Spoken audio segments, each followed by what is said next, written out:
Now I have, what, 3, 6, 9 additional tie down points. So today we're going to put a trail rail system in the new Jeep Gladiator. Mine did not come with the rail system, however, it does come with the pre-drilled and threaded holes all around the inside of the bed. I found this on the web. There will be a link down below if you don't have the rail system and want to check it out. That's the part number. Again, I'll leave a link down there, but let's go ahead and get this thing unboxed and see if it's actually what I'm hoping it's going to be. You never know when you order stuff that's not OEM, and I did not order OEM because it's a hell of a lot more expensive. Why order OEM when hopefully you can get stuff that's exactly the same? We shall see. It does come with cleats. Check that out. That's interesting. I think I forgot that it came with cleats.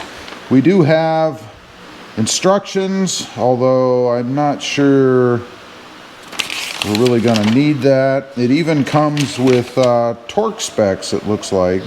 7.7 foot-pounds. I'm not going to torque it. I'm just going to torque it by hand. But it does look like it comes with an insert that you're supposed to put in an existing hole in the bed itself. Looks like, sorry, I have the fan going. Looks like right there.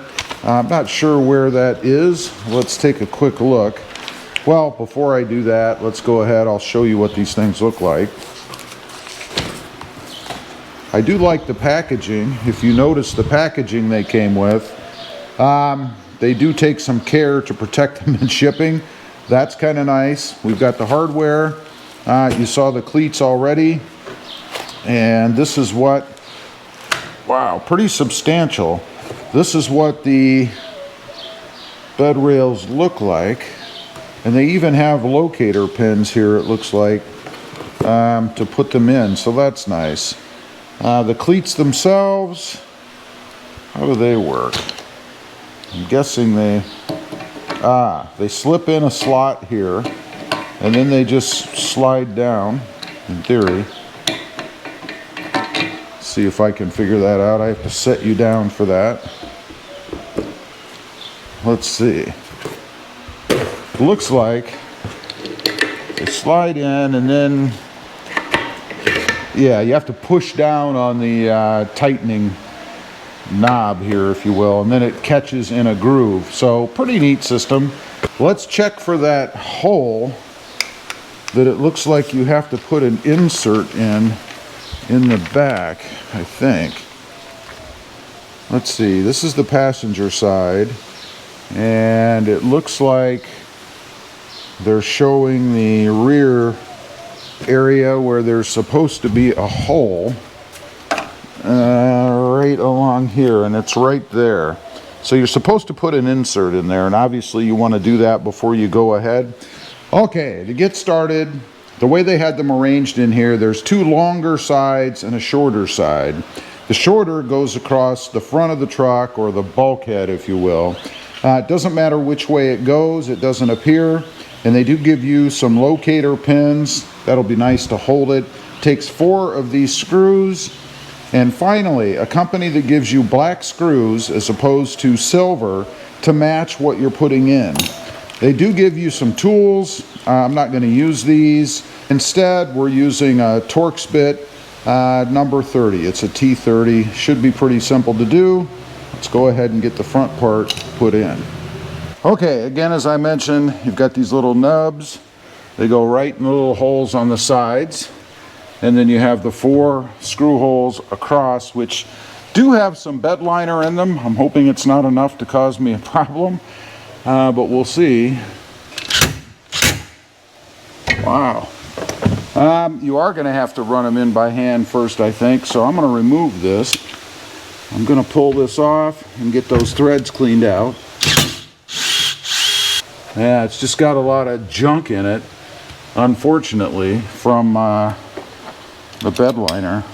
What's happening is the thread is filling up with bed liner, All right, I did get the front one on. However, because of this lovely spray-in bed liner, I managed to break the end of a screw.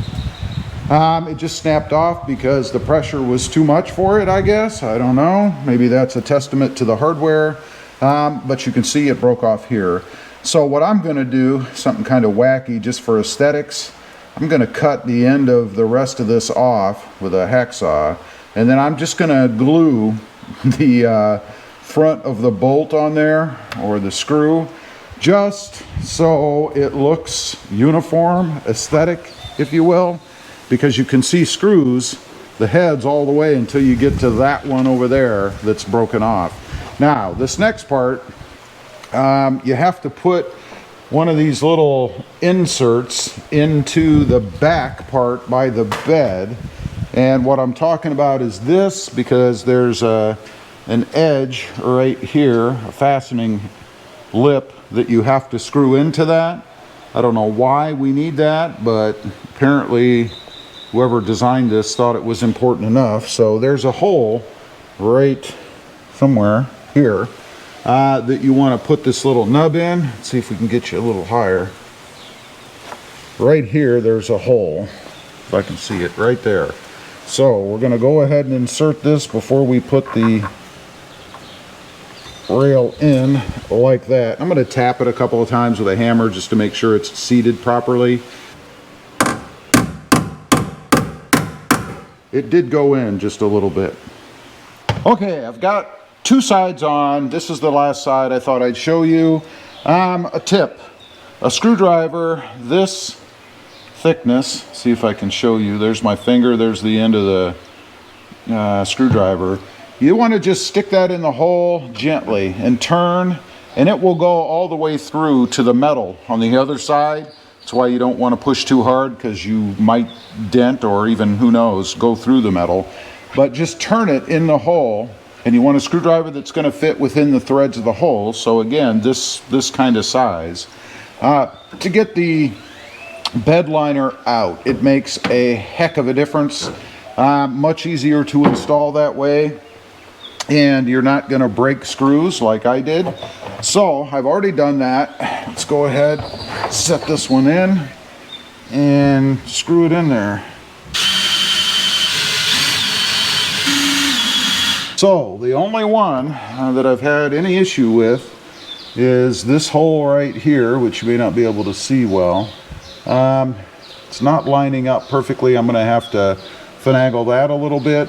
Might be the way that I tap the insert in, I don't know. Maybe don't tap it in until you get the screw in it and then tap it in. All right, we've got all of them in, all the way around the truck. This little hole issue up here, I took the rail back off and reamed the hole a little bit to make it a little bit bigger, and it's fine. Really, that was the only real problem with the whole setup. That broken bolt up there, I blame myself for. Otherwise, pretty seamless install. Everything went really well. Now, I am going to go ahead and dab some paint inside the screws, the holes, because of course putting it on knocks the paint off, and that's just a glaring chrome or silver thing. It's really just an aesthetic touch. I mean, obviously you don't have to do that, but I'm going to, because I'm a stickler for that kind of stuff. I'll do that and then go ahead and put that screw head on up there, and then we'll put the cleats in. All right, got it all done. Well worth the effort, in my opinion, if you want side rails. And of course, you can use side rails for caps or tonneau covers or anything. If you're going to put bed rails on, or rather bed racks, sport bars, there's all kinds of uses, tie down points. You know, I picked something up about a week ago. It was some side rails for my mother's Jeep Gladiator. And I didn't have any way to tie them down except for the 4 that were in the truck. Now I have, what, 3, 6, 9 additional tie down points. So let's take a look. I've got the cleats in. We'll go ahead and put the last cleat in so I can show you how that works. As with everything, there's always a little trick to putting things in. So let's take a a quick look at this. It has the little square part here. It slides in, and there's only one slot per rail, so you can't pick which side. You put it in. Easier said than done, right? And then you want to slide it over, push down on the middle piece just to kind of get that little hook thing in there going, and then you pull up. And when you pull up, you can slide until it hits one of the slots. I try to put them the same distance. I think we're the same distance as the other.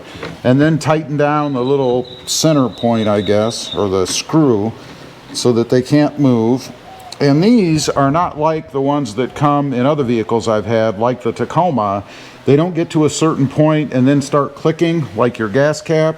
You can just keep tightening them, so don't go crazy, but you do want them to be tight, right? And that's pretty much it. The whole project is done. Would take you probably, I'd say, about an hour if you weren't filming like me, if you have the spray-in bed liner, because you do need to kind of clean those holes out a little bit. I did go ahead and paint the inside of the screws. You can see there's no more silver shining through, and I did put, just with glue, it's not functional, it's just aesthetic, the one that broke over there on, just so that it matches up with the rest. I think it'll be fine. Anyway, that's how you add, I guess, rails, side rails, tie-down rails, whatever you want to call them, to the Jeep Gladiator. Leave a comment. Let me know what you think. Again, there'll be a link down below if you want to check these things out. Thanks for watching. Stay safe out there. Bye.